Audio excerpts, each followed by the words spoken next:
Hey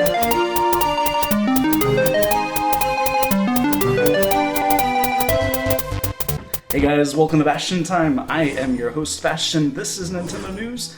Let's get to that news. First of all, we learned an interesting tidbit about Mario from a very old interview from Mr. Miyamoto back in the 90s, I believe.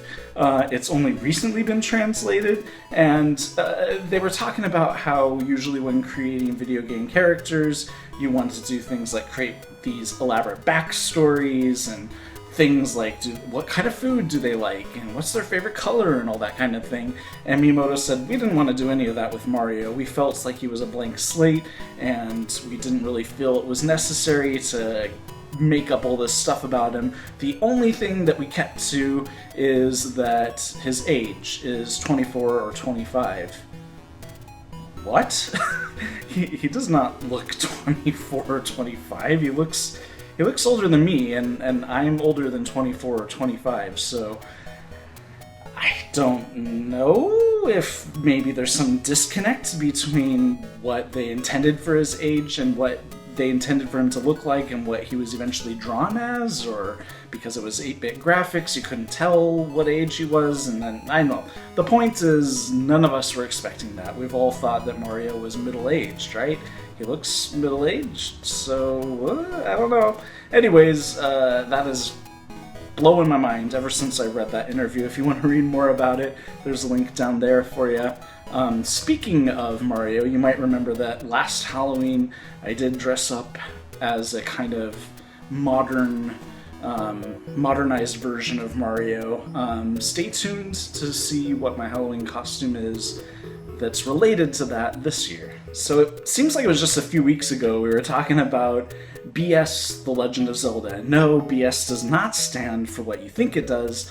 It stands for Broadcast Satellite or something like that. It was this weird modem thing that you would connect to basically your Super Nintendo, your Super Famicom over in Japan, and it would broadcast little segments of games at specific times of the day. This wasn't like you could access them whenever the heck you wanted.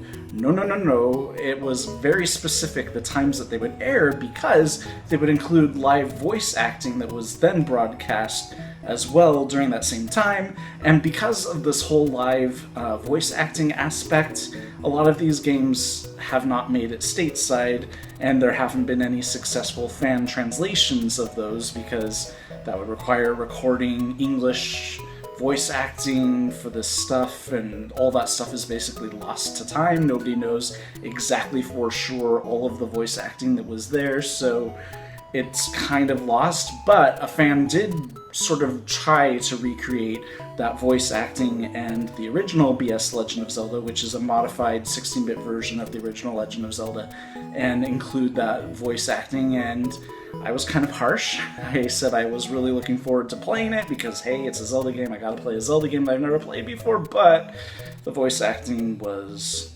some of it was good, some of it... I didn't finish it, basically.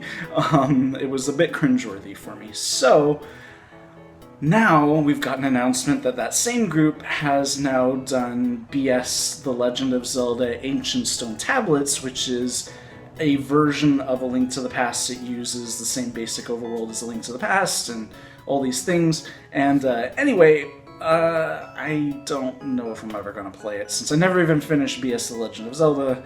Not so sure about BS Legend of Zelda Ancient Stone Tablets, if it's the same. Maybe the voice actors are different this time around. Maybe I will give it a shot. Why be so down on it? So if you want to check it out and find out how you can play this game, there is a link down there for you.